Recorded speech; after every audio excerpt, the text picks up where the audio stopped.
Assalamualaikum, salam sejahtera. Terima kasih kerana telah memilih channel ini. Jangan lupa tekan butang like, komen, subscribe dan share untuk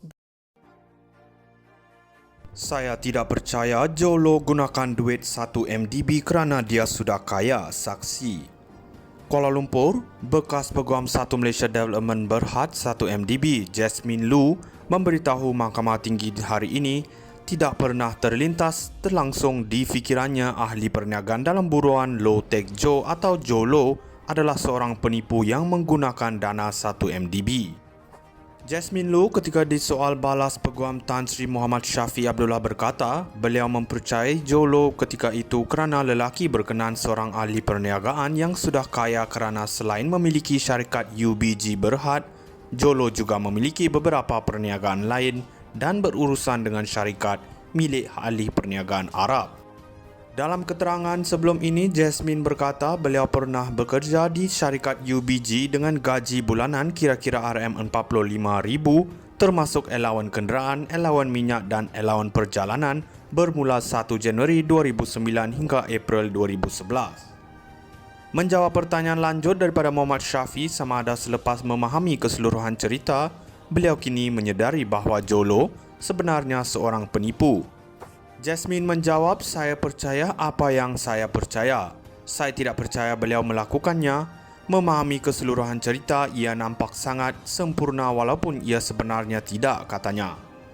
Di soal Peguam Kanan itu mengapa beliau mendengar cakap Jolo, Jasmine berkata beliau diindoktrinisasikan oleh bekas Ketua Pegawai Eksekutif 1 MDB Datuk Syarul Azral Ibrahim Halmi dan melalui pemerhatiannya bahawa lelaki tersebut Jolo adalah jurucakap Datuk Seri Najib Razak.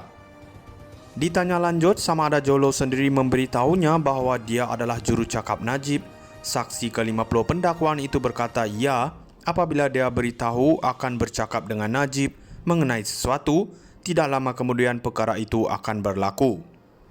Katanya Syarul Azral tidak menyatakan dalam erti kata sebenar bahawa Jolo adalah suara Najib dan Jolo sendiri tidak menyatakan beliau adalah imej kepada Najib.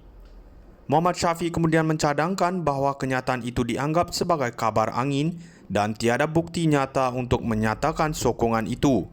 Bagaimanapun saksi tetap dengan pendiriannya dengan menyatakan ia juga adalah berdasarkan pemerhatiannya.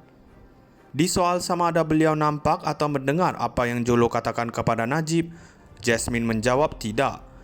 Beliau bagaimanapun berkata kadangkala mendengar apa yang dibincangkan antara Syarul Azral dan Jolo. Muhammad Syafiq kemudian merujuk kepada data laporan dan pematuhan serta kelulusan yang dibuat Najib bagi projek yang diluluskan pada hari itu dipersetujui oleh Lembaga Pengarah 1 MDB. Peguam itu mencadangkan bahawa ia adalah bukan satu kebiasaan, bagaimanapun saksi tidak bersetuju.